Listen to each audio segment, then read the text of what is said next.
Hi everyone, welcome back. I'm Michael Sandler, your host on Inspire Nation. If you've ever wanted more social success, then do we have the Captivate show for you. Today I'll be speaking with Vanessa Van Edwards, behavioral investigator and professional people watcher, and the author of a fascinating manual on how to be a better earthling, Captivate.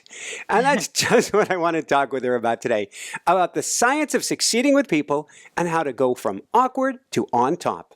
That, plus we'll talk about cool kids and hiccups, pop rocks over mints, helmet hair without helmets, Space Mountain in the Tiki Room, what we can all learn from The Bachelorette, and why in the world your V-necks have to be plaid. So welcome to the show, Vanessa. Are you ready to shine? I'm ready. Woohoo!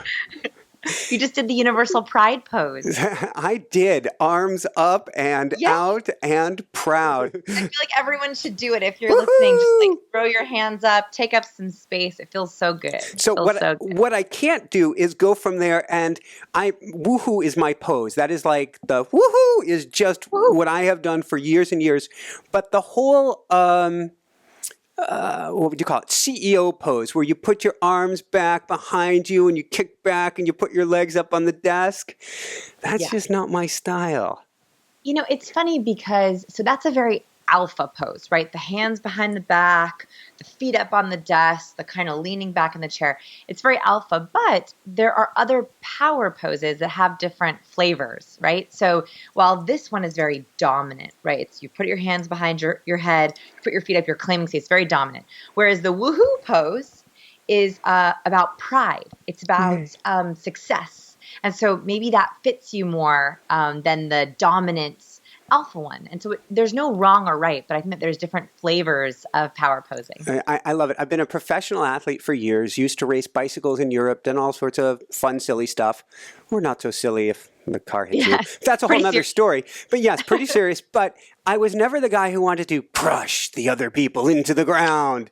That was just not my style. I knew it was probably time to retire, though, when I showed up to races and I'm like, look at all the pretty colors. Can't we all just be friends?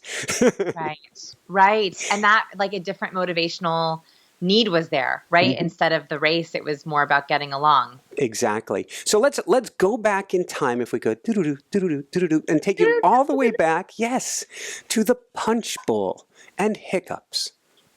Yeah. Oh, I had such a rough time in elementary school. I was definitely that kid that begged the teacher to clean the chalkboards when I was younger. And yes, I had chalkboards when I was in school. Whiteboards came when I was in like 10th grade, and it was like the most exciting thing, and only the science classes had it. Anyway, so you also had overhead projectors then. Oh my gosh. I remember having to use those clear plastic sheets. Yes. You know? And they would draw on the sheets. And then I always volunteered to wash those sheets off, to get the ink off, because I was the kid who was terrified of recess. Terrified of lunchroom. And so if I could stay in the classroom and be a teacher's pet, that was a much safer place for me. I'm still a teacher's pet because I'm a horrible people pleaser. So it was like double duty. I was like hiding from the kids my age and also getting points of the teacher because I just did not understand relationships. Vanessa, I'm almost like tears in my eyes. I get it. I was the kid who was locked in the locker, who got the pass to get out of gym class and who ran to school, which turned me into a great athlete because if I went on the school bus, it was a complete and total nightmare. Yes. So it's interesting, the difference, a gender difference here.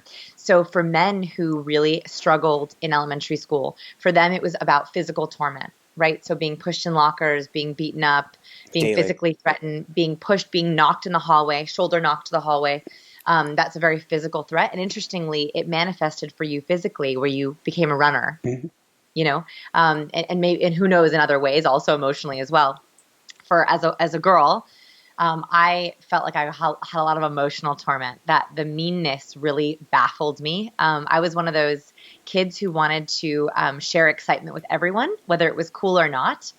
And that meant that I was not the coolest kid in the world. I did not think about wearing the coolest outfits. I just thought about wearing the funnest outfits. And funnest, I know, is not a word, but back in the day, that was a word for me that I used. An example of this is a very weird story. Are you ready for a really I'm looking forward to it. This is a really weird story.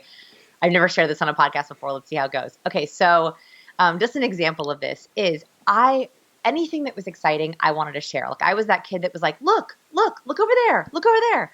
I was like very excitable.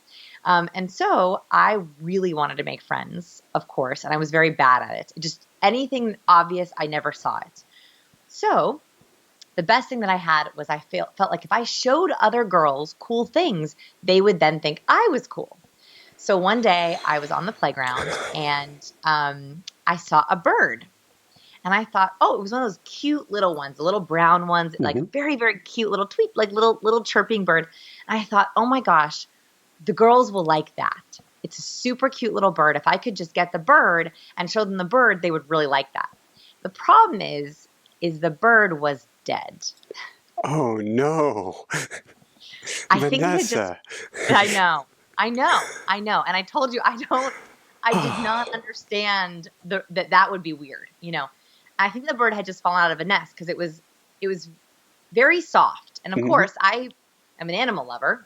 So I pick it up and decide I'm going to make this bird my pet, which now looking back, you know, going up to other kids and saying, would you like to look at my dead bird was a weird thing. You know, that was probably a weird thing. So I had a little dead bird that I would keep in my pockets and I would bring it out in the lunchroom and at recess and try to make friends with it. It did not work very well. The other thing that did not work very well was being so little, I did not understand that like once an animal is dead, you really should bury it right away. So what happened is I put it in the classroom in my desk thinking that's fine. I'll just save it for Monday.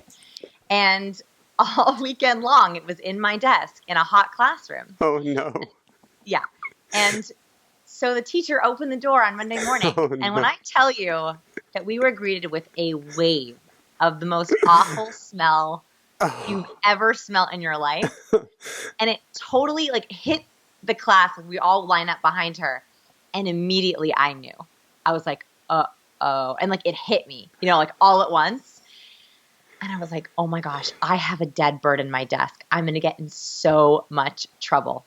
And so I had to sneak the dead bird out of my desk and into the trash cans outside without the teacher knowing. The classroom smelled for days.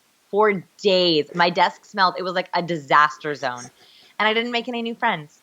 So that was my idea of trying to make friends when I was in elementary school. We may need to go from there to have a talk about emotional traumas. I know. And I still love animals. And I still love birds. Very good. For those watching YouTube land, I decided to put up a fun squirrel up above me on the green screen. It didn't occur to me to go for the bird, although, you know, hey. Next time you'll know. We'll give you a little heads up on that weird story. Absolutely. So I guess the next question makes some sense, although I'm curious how early you started wanting to get into studying human behavior to kind of right the ship. Yeah. So actually it was quite late. It wasn't, I did not realize this was a missing piece of my puzzle for a long time. So now looking back, I can go, oh my gosh, it was just this one, you know, I could do IQ, you know, I could do the book smarts thing. I just didn't realize that I was missing this very essential skill, people skills and conversation and relationships and reading people. And so when I was in college, there was a moment where I was arguing with a professor to give me a longer paper so I didn't have to work with a group. So it was a group assignment, group writing assignment. I think each person had to write 2 pages for a 10-page total. And I said to him, I'll write 20 pages myself if I don't have to work with a group. And he was very kind. And he said, Vanessa, this assignment is not about the writing skills. It's about the people skills. And I was like, and I kind of gave him this look like, you're basically telling me to do math that I don't understand. And he said to me, have you ever tried to study people like you study for chemistry or math? Cool. And I was like, no. And he said, what if I think he picked up on the fact that I didn't really get it naturally. He said, what if you, just like you study for your math tests or your Spanish tests, make flashcards, study people, try to find the formulas, track your interactions, try to make your interactions into a science. And he didn't assign me, but he gave me a bunch of psychology textbooks, some sociology textbooks, some anthropology textbooks to just start reading about it. And that was the real turning point where I realized, oh, I can use my book smarts to study people. And that is exactly what our lab now does, or the website now does, is trying to break down interpersonal skills, considered soft skills, into hard skills, into a very repeatable, testable science. Beautiful. And in college, did you start doing any experiments with yourself, or unbeknownst to you, others around you? Yes, all the time, all the time. I was constantly doing experiments, and they were usually small things. So, for example, I was reading the classic Dale Carnegie, How to Win Friends and Influence People, Mm-hmm. and I would take each of his chapters and run little tests on them. Down to always ask questions. Right, this famous Dale Carnegie phrase is to be interesting, be interested. Right, that's his famous one. So I thought, okay, for tonight, all I'm going to do is ask questions. And I'm going to see what happens to my conversations. I'm not going to answer anything. I'm just going to question, right? Like, and I would do that for an entire night, take notes. And like I constantly carry around these little notebooks. Mm-hmm. And I would like furiously take notes at each experiment. And so they were very casual, but I was slowly, now I'm realizing, building muscles. It was like going to the social gym. I was basically exercising my courage, exercising my social strength, exercising my conversation skills. And it was slow going, but I ended up getting easier. I ended up figuring out which questions were my favorite.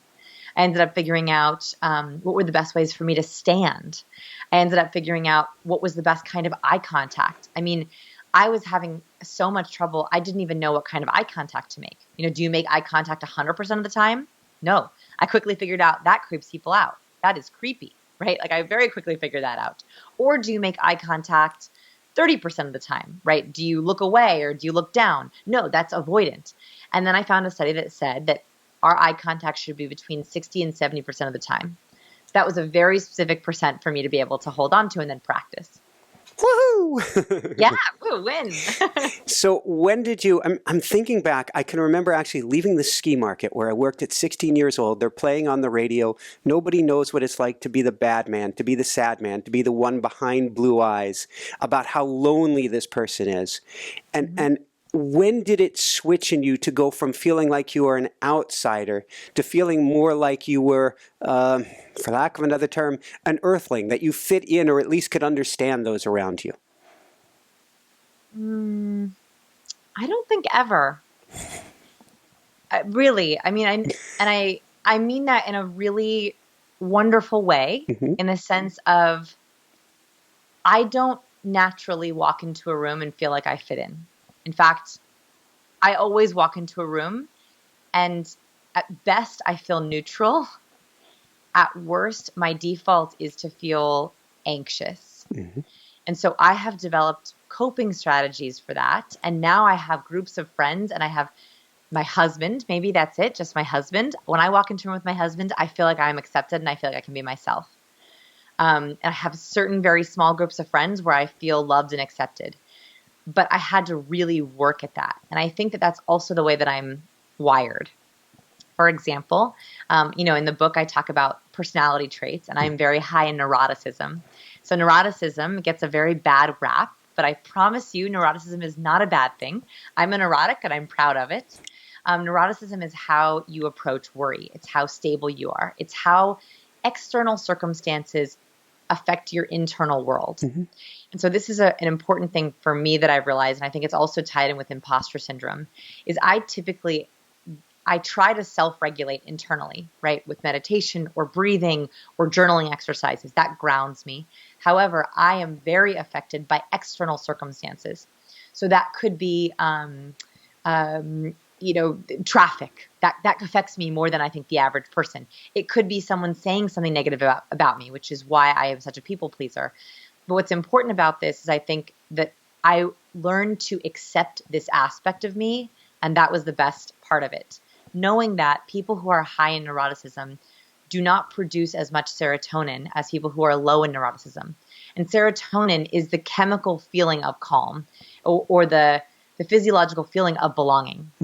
So when you have serotonin pumping through your body, you feel like, whew, I am okay. I am myself. I belong here. That is the most beautiful feeling in the world. It can be achieved through meditation, but it's also a chemical feeling. And meditation can also produce serotonin. What I realized, what was a huge aha moment for me, is that I carry a long form of a gene called the serotonin transporter gene. And many people who are high in neuroticism also have this long form, which means if something bad happens to me, it takes me longer for my body to regulate itself. So I have become less judgmental of my own Yay. feelings of fear. Yeah, because I know that's how I'm wired, and I love that about myself. It also makes me hypersensitive, which makes me very good at what I do.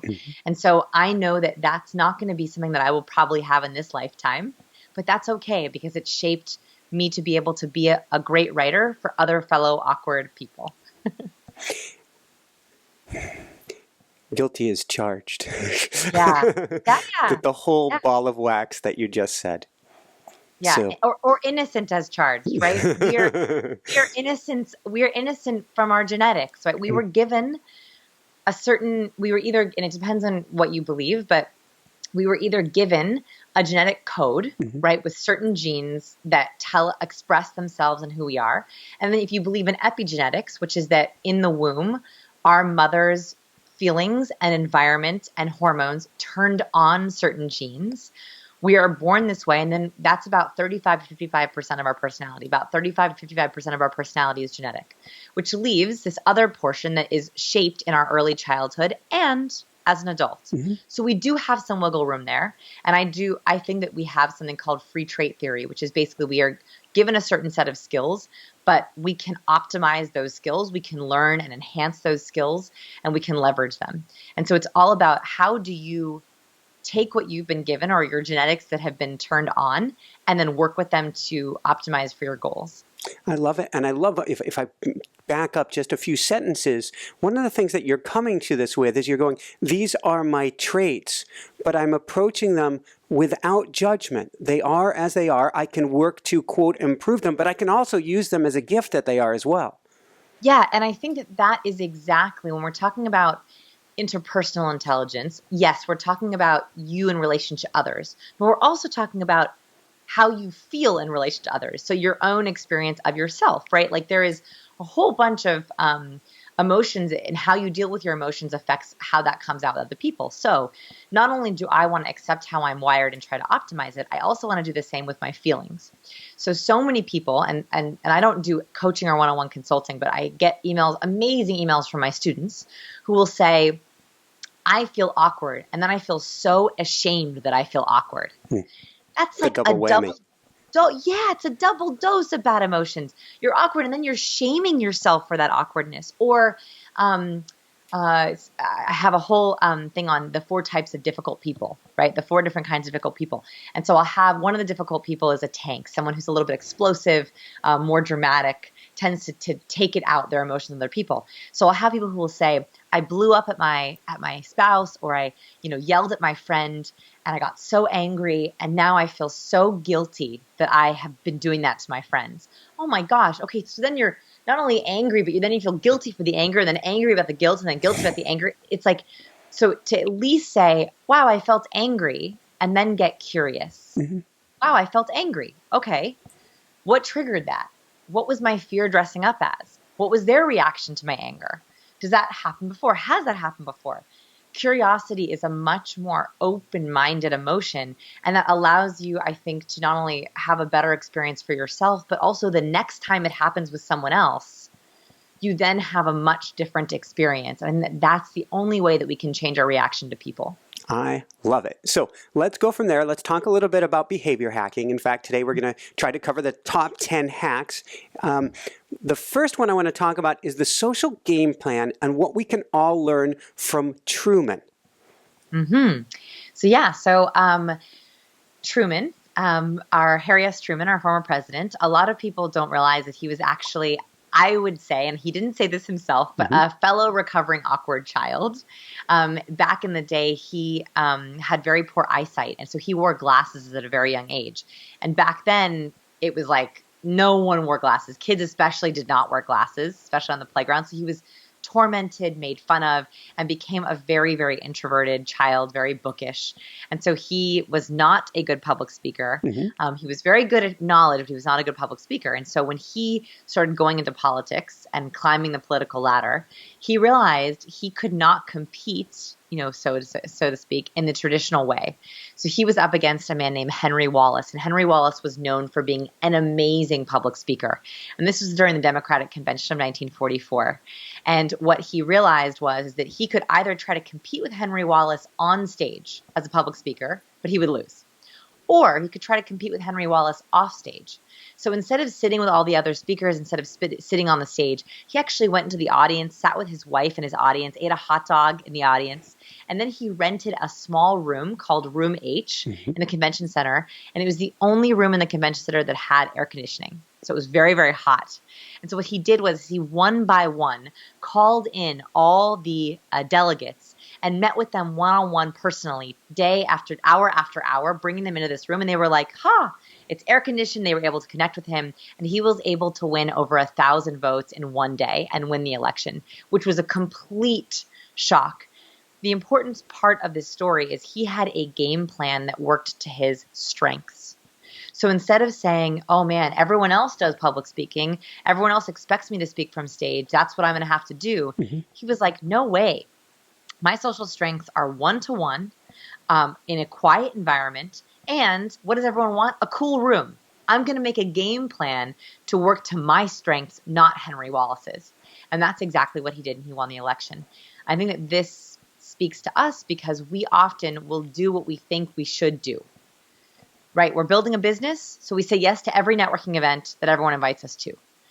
We want to date someone. We want to find a partner, so we go on online dating. We feel like it's our friend's birthday. We feel like we should go to their giant birthday party at a nightclub. The problem is if you don't thrive in a networking event or a nightclub or in online dating, you are setting yourself up to work much, much harder than you have to. And comparatively, you're not going to be as socially strong as people around you. So thank you for sharing on that. And another piece that goes along with this is what's wrong with faking it till we make it? So that was the worst piece of advice that I got as an entrepreneur was fake it till you make it, say yes to everything. And as an entrepreneur, I've been an entrepreneur for 11 years. I was saying yes to everything and I was exhausted all the time and not making any connections. Research has found that when we fake it till we make it, people can tell the difference. Emotionally, they can tell the difference. So researchers from the University of Finland showed participants pictures of people making a happiness microexpression. So happiness microexpression is when we smile really broadly. We go all the way up into our eyes. It's this beautiful emotion.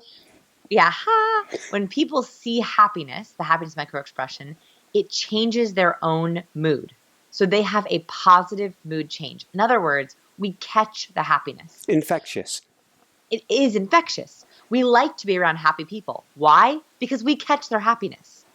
However, when they showed people pictures of fake happiness, so when a smile just stays in the bottom half of the face, so kind of that half smile where you know it's not real, just you're showing your teeth, but it's not all the way up into their eyes, people had no mood change. In other words, if you show up with a fake smile at an event you don't really want to be at, where you're really tired, where you're with people who don't really make you happy, either people you're ambivalent about or people you feel are toxic, not only are you less happy, you also become less memorable. We like to be around people who infect us positively. We like to be around people who trigger dopamine, who make us feel pleasure, or infect happiness, who make us feel happy. If you're showing up with that fake smile and on autopilot, people are going to catch less from you, and therefore they're going to be less likely to remember your name, be less likely to remember the conversation that you had, and not want to talk to you for very long. So it's not worth going to events or being with people who make you feel ambiguous or ambivalent. Thank you. Let's go from there and talk about hack number 2, the triple thread. And I'm going to butcher his name, but this was such an awesome story. Arild Remery. Oh, well, I tried. Arild Remery. You were really close. Merci. Arild Remery. Yeah. You were close. Yeah. So I found out about Ariel Drumare and a book I was reading, and then I interviewed him. I had the pleasure of interviewing him. And he is an orchestra conductor, very, very famous, made a huge splash. And should I tell the story or should I let people read it? What would you prefer? I think there's enough. There is no way we can cover even a fraction of what's in your book. Everybody, you're going to want to go out and get this book because you're going to hack your way to more success in all social environments. So unless you're literally Tony Robbins, and he could probably even benefit from this book. Yeah, why not? Then the story, you won't be giving away too much. Okay. So you know what I'll do is I'll tell you the story so that you can get the idea. So he was called in to be basically a pinch conductor. A conductor had to couldn't put on his show, and I believe he had 7 days to prepare for a show that he had never done before with an orchestra he had never conducted before. So he shows up in this city, has 7 days to basically memorize and rehearse and meet the orchestra for the first time and try to make an amazing performance on this opening night. So he has 7 days, he prepares, he takes the stage, and there, of course, that night, cannot believe it, there is a New York Times reviewer in the audience that night. Of course, just so happens. And the reviewer gives him amazing reviews, but specifically mentions his first impression. And Ariel Drumare has said and explained to me in the interview that he believes that he has only the first few minutes of an interaction to make an impression on the entire audience and the orchestra. He basically only has the first few minutes to build trust. And so in this section, I talk about the triple threat, that if we want to set ourselves up for a very good interaction, we have to have an incredibly impressive first impression because that is like an open door to a really good interaction. I think of it like a lever. You know, if you think of a little lever, right, like that, the fulcrum, it makes lifting very heavy things easy. If you have a very good first impression, even only in those first few seconds, it makes lifting the entire relationship or leveling up the entire relationship easier. And so mastering that first impression is actually one of the easiest and fastest things you can do for an interaction. And so for that, if we look at some of the skills involved, hands, sort of like me at the beginning of the show going, woohoo, using your hand helped you with the first impression. Yeah, what we did is we looked at TED Talkers and we analyzed thousands of hours of TED Talks. So we were looking for patterns. I'm very curious about the virality of TED Talks. And the funny thing is I've analyzed thousands of hours of TED Talks, and I just gave my very first TED Talk 2 weeks ago. How was it?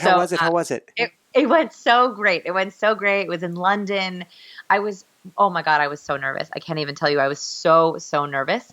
But it went off without a hitch. I used all my hand gestures. So what we found is that there was patterns between the most viral and least viral TED Talkers. Specifically, on average, the most viral TED Talkers, we analyzed every talk from 2010. They used an average of 465 hand gestures in just 18 minutes. Whereas the least popular TED Talkers only used 272 hand gestures on average. Now, what happens is these TED Talkers are basically signaling trust and competence right away. They're showing, you can see me, right? I'm showing you my hand, which we like to see people's hands because they're our deadliest weapons, as well as they knew their content so well that they were actually kind of explaining their content along with their words. So if they had a big idea, they were showing you how big the idea was. If they were talking about 3 different things, they would hold up their finger and it would say, I have 3 things to tell you. It kind of works like imagery for the brain. So the brain looks at hands to look for moving pictures along with the words. And so they're really, really important in a first impression. Very cool. And then real quickly on the other 2, we have be a winner. Be a winner, yes. So when we talked about at the very beginning of the show, how you got really broad, you threw your hands up in the air. So pride posing is incredibly important. And researchers from the University of British Columbia found that athletes, when they win or lose a race, make the same body language across cultures. So they actually looked at congenitally blind athletes who've been blind since birth. And they found that when an athlete wins a race, they take up as much space as possible. So they expand their arms, they tilt their head towards the sky. Sometimes they'll jump up in excitement. And that's because when we feel pride, we want to claim our space. We want to expose our body because we want to take in all that pride. Whereas when athletes lose a race, and this is still athletes who've been blind since birth, they've never seen a race. Yeah, they take up as little space as possible. So they roll their shoulders in, they tilt their head toward their chest. They tuck their chin in, and they usually make a pained expression or grip their hands and fists. And what's interesting about this is when you lose, you not only want to take up as little space as possible, but you also want to block your vital organs, right? You want to protect your vital organs because you're afraid that you might be attacked. And you also you don't want to be noticed. So when we feel very ashamed, we don't want people to see us or notice us. So you'll see that teenagers who are walking down the hallway who've been bullied will often take victim body language. They take their notebook and they hold it very tightly to their chest and they tilt their head down and they kind of walk down the hallway in this huddled format. Children who have been traumatized or emotionally abused or physically abused will curl up into a little ball. They hold a pillow in front of them. They tuck their knees into their chest and they try, and sometimes they'll even rock back and forth because they're trying to protect themselves. That's a defeated body language. What happens is, as humans, is we accidentally go into this body language without realizing it. Adults, especially, we think we're nice and broad, hey, good to see you. Hi, good to see ya. The problem is if we are checking our cell phone, right? Mock cell phone. I've got in my hand waiting for this one. Yes, mock cell phone. So if I have my cell phone in my hand, what am I doing in a waiting room before an interview or negotiation? I'm like hunched over my phone, texting, chatting, reviewing my notes, even before my TED Talk, right? So my TED Talk, I'm trying to get ready. I'm backstage. What do I want to do? What I want to do is take my notebook and be reading through my notebook, right? And like biting my nails and like reading through my notebook. But I knew that was very low power. So instead of reviewing my notebook, I was like rolling my shoulders back. I was taking in deep breaths, trying to do a little bit of centering exercises, trying to take up space because I knew that would signal to my own body, you are in pride. You feel pride. Don't accidentally go into defeat. The funny thing about my TED Talk is some interesting behind the scenes is it was actually the day after the London terrorist attacks. Oh, wow. Yeah. And so I was worried that it wouldn't even happen. So I woke up that morning expecting to center myself, ground myself, do some breathing exercises. Nope. Woke up and it was insane in London. I had almost 100 missed calls and text messages from my friends and family, making sure I was okay, but I'd been asleep. We thought it was canceled. Now, it wasn't canceled. They put the show on. We were running really late. So I get to the event and they tell me, we can't do tech check, we can't do AV check, and we cannot do sound check. And as a high neurotic, breathe. Imagine, I was like, I'm sorry, no sound check, no tech check. They're like, no, you'll just have to just walk up on stage and we'll hope it works. Now, it's being live streamed, right, around the world. We have an audience of 1,600 people. And so I was incredibly anxious before walking on stage because I literally had not had even a chance to get my bearings. So that first impression was incredibly important because I had to show to myself that I could get over it, that I could get into pride very quickly. And I also had to show to the audience both there and at home that was happening. So as soon as I walked out on stage, and the video is not posted yet, hopefully any day now will be posted, I immediately took in the entire auditorium. So it was a 3-tier auditorium. So I immediately made sure that I went all the way up with my eye contact. This is a very, very broad pose. I waved at people who were up in the balcony, which is also a very broad pose. And the last part of the triple threat is I made eye contact with the entire room. So eye contact is an incredibly important part of building rapport. It produces oxytocin. It's very good for bonding. And so I wanted to try to hit everyone. So I hit, and when you're speaking in front of an audience, you want to try to hit all corners of the audience and the middle. So you're almost making like a figure 8 with your eye contact. So that is exactly what it is. As I walked out on stage, I started at the top and I moved my way down and up and down and up just to be able to get that nice eye contact flowing, and it helped me stay really broad and open. So that was a really, thank goodness for that, because I was quivery. I could feel the shakies in my hands, and my knees were just shaking just a little bit. And so that helped me get through the shakes. And so I was able to, once I was about 30 or 40 seconds into my talk, the shakes went away. But I needed that in the beginning. It's possible that the fact that happened was actually a gift for you, for requiring you to be even more centered and bring your greatest game. Yeah. In a way, I think that could be right, because let's say that everything was normal I had had a tech check earlier in the day. Everything was fine. I got up. I ran. I like to run beforehand because it helps me get out adrenaline. I didn't get to do any of that. I maybe would have been less aware of keeping myself calm, and it could have been that I would have walked out on stage and had the shakes and not been as grounded and not have been as prepared. Because I knew that I had to counteract it, I was very, very aware of the physicality.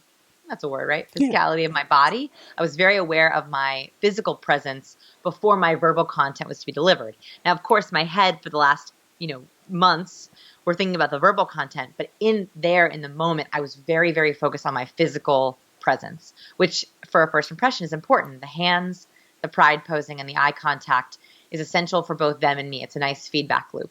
Awesome. And that for your TED Talk is a mighty woohoo! Woohoo! I hope you like it. I can't wait to see it. Hopefully I can send it to you for the show notes. It will actually be up. Oh, I hope. We will put it into the show notes. And if it's not up when it first comes out, we'll put it in. Our show keeps getting viewed and viewed and viewed, so we'll get it out there for people. Okay, great. I can't wait to see it. I'm also very nervous. But yes, I can't wait to see it. I'm sure it's great. I'm sure there are nuances. Obviously, you go in without judgment, but I'm sure there are things that you did well that you didn't even know you did well. It's funny, we're always very self-critical, always. And my husband was in the audience, and that was so helpful because things that I thought I did badly, and I do think I did things badly in my TED Talk, he was like, no, no one noticed, no one saw it. I forgot a couple of lines. And so I think that you're right. Maybe there'll be things that I didn't know that was good and things that I thought I did sort of bad, but hopefully no one else notices. We're in 600. This is show like 630. Woo! And what we learned is first off, perfection is an illusion. Energy is everything. And people don't notice the gaps. They fill in the gaps. So the things that you miss or I wish I had said X, Y, or Z, as a general rule, nobody notices but you. And if you had the energy right and you're teaching them something, that's all that matters. Yeah, it's interesting, and I share this with your audience because I feel like you have a very loving audience. I have a really hard time selling myself. It's one of the skills, when you think about the skills of interpersonal intelligence, there's conversation, there's first impressions, there's building rapport, there's pitching yourself. So I'm okay. I do a decent job at pitching myself, but I'm not very good at selling myself. And so guess what the one thing I forgot to do was? And when I say forgot, it was totally subconscious. Oh, I know this one too well. Yeah. So the one I had literally one line that was the only thing that I wanted to set up. And it was this line.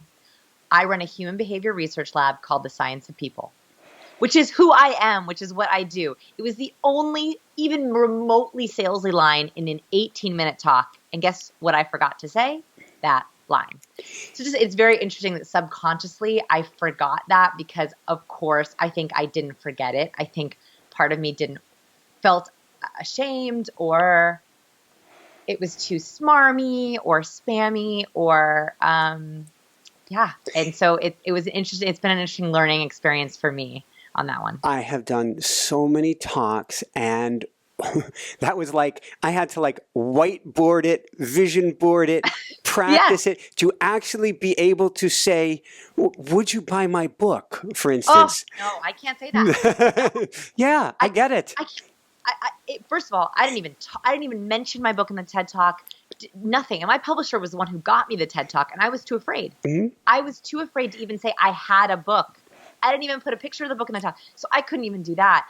And I also have the same problem. I cannot say, please buy my book.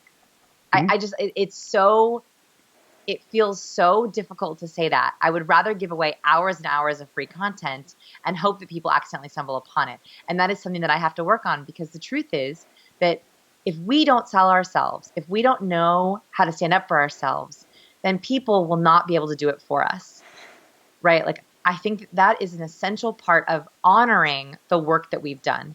And I hope that people listening have something in their life that they've worked really hard on, whether that's a book or a podcast or a blog or a painting or, whatever it is. You owe yourself, you owe it to yourself to be able to authentically and passionately sell yourself on that, or at least share it. Because otherwise it's like, You do the work and no one ever gets to Yeah. experience it. Well, you just hit the nail on the head. You want to help others, right? Yes. That's your whole goal. That's my whole goal. What's your book doing? Helping people. So instead of them doing you a favor by please come buy my book, I am doing you are doing them a favor by suggesting this book is going to help change your life. Yeah. And I have to think about it that way. It is so hard to remember that. You'll get it. It always feels like a favor. And I don't know if this is one of the hacks we're going to ask about, but actually, in a weird way, asking for a favor is actually a hack, which is great. Tell us more. So one of the hacks is the Franklin effect, which is the idea that, and this is totally counterintuitive. I had to read this study twice because I did not believe it. Asking for a favor makes people like you more. This is so weird, right? Asking someone else for help makes them like you more. And this is because there's a buy-in. There's a sense asking for help is actually a vulnerability, right? If you ask for advice or if you ask for help, it enlists them so they become part of your team, but it also admits a vulnerability that you need help. And that's actually something that is very, very relatable and very human. So one of the hacks that I have in the book is when you're in an interaction with someone, you want to bond with them, is there a way that you can ask for a favor? This could be asking for advice. This could be asking for help. And so asking for someone to buy a book is actually a favor. In the book, it's so funny. My favor that I ask is please leave a positive review. Right? That's the favor that I have once they've already bought the book. So what can you, if you're listening to this, what's a favor, what's advice that you could ask people in your life that would be authentic because you really need it. You never want to ask for advice that's actually fake or help that's actually fake, and see how that enlists them to your team. That's an incredibly powerful and easy hack to do. And thank you. And would going along with that hack be also accepting help? No, I can do it on my own. But you are honoring the gift. You are honoring them by accepting the help. Yes, and this might take practice. It is the biggest insult to give someone when they give you a compliment and you say no to it. Because it is not always easy to give a compliment, especially if it's a genuine one. If someone says to you, oh my gosh, I love your book, or oh my gosh, I love your shirt, oh wow, you look so great, and you say no. It might seem humble and modest to you, but actually what you're saying to them is, I'm not accepting your help, I'm not accepting your well wishes, and it's inauthentic. Because you know what? You do look great. You did work really hard on the book. You are showing up with your whole self, and you are being very present. So it's more authentic to accept the compliment, to accept the help, and to say, okay, like, wow, like, what did you think of the book? Yeah, I got this shirt in Europe. It was so fun. Do you also buy this color? That's a much more authentic way to interact. And that's not just being humble. It's not being humble. It's just being real. We had thank you so much for sharing on that. We had a monk on, Ajahn Brahm, a year or two ago. He's got an amazing Google Talk. And and I think we had him on a book on why to be grumpy or something. It was really funny. And he says, and Jessica, my wife, she's the producer, and myself, we both tried to embody this. Somebody gives you a compliment. Our old default mechanism was, no, anybody can do that. I didn't, which is not honoring yourself and is not help bringing more of your gifts out. But instead, this one's a neck snapper, which is, thank you, I deserve that. Oh, wow. That's so cool. Yes, absolutely. And also, what a conversation starter, right? Like, so I have been saying, as a slight twist on this, when someone says they like the book, which is like literally the greatest feeling in the world and very new because it just came out, I will say, thank you so much. It has been the adventure of a lifetime, which is 100% true. And I can then talk to them about sort of what went into it, what they liked about it, what they didn't like about it. And so think about, if you're getting advice or help, how can you use that to build even more rapport? How can you use that as a springboard for even more of a connection with that person? Well, and that gets us to at least a couple different hacks that we're talking about. Yeah. Maybe we'll jump into conversational sparks. And the one that you have in the book that's just fascinating is talking about embodiment, Space Mountain in the Tiki Room. Yes. So I was trying to think of a metaphor for conversation, and it hit me as I was writing the book. When I was younger, I was too short to ride Space Mountain. And if you've ever been to Disneyland, you know that you're really missing out if you're not on Space Mountain. So I always had to go to the tiki room or the teacups, these really boring kind of slow rides. They're great, but like not as fun as Space Mountain. And so the day that I was able to ride Space Mountain because I was tall enough, my brother and I went on it, and it was like life-changing. I remember just feeling like I had been missing out on this amazing thing for my entire life, which was like, 8 years at that time, which felt interminable. And I feel like it's the same thing with conversations. Most of us have conversations on autopilot. We socially script our interactions. They go like this. So, what do you do? Where are you from? Great. Well, I'm going to go get a glass of wine, and it was great talking to you. Like, it's the same. How are you? Where are you from? What do you do? You live around here. How do you know the host? They're all the same. The problem is when you do that, you have no physical response to that person. You're on this social script where you're not really thinking, you're not really feeling, you're not really remembering this conversation you're having. When I discovered big talk, so not small talk, but big talk, it was like the moment that I went on Space Mountain. I was like, I never want to go back to having small talk again. And so I believe that big talk is asking slightly different versions of all the conversation starters that you've asked before. And they are different in one specific way. They are trying to produce or evoke dopamine in the other person. So dopamine is the chemical of pleasure. It's what we feel when we get rewards, what we feel when we get presents. And when we feel dopamine, it makes us light up inside. It's the chemical feeling of excitement. You want to ask conversation starters that are searching for hits of dopamine. So instead of, how are you? I would rather you ask, working on anything exciting recently? It's actually the same content, but you use the word exciting, and you ask them to search in their brain for their entire life. And literally, you can watch someone do this. So if I were to ask you, what's the most exciting thing you're working on? What do you say? Oh, well, it'd probably be our automatic writing book right now. Okay. So did you I don't know if people who are watching on YouTube, so your eyes kind of went up and you went, ooh. I actually just snapped you out of autopilot, right? Like that was me just flipping that switch off. You'll watch people begin to search through their life for any hit of dopamine. What am I working on that's exciting? Exciting. Ah, I found one. And they deliver it to you. And then the more you capitalize on that excitement, the more dopamine that's produced, which makes them happier. It gives you very interesting conversation, and it also makes you both more memorable. It sounds like there's also going to be a hit of oxytocin in there because we just bonded. Right, exactly. And I felt like I got to share with you. And if I was in a normal conversation, I would ask you 1,000 questions about your answer, and then we would produce even more oxytocin.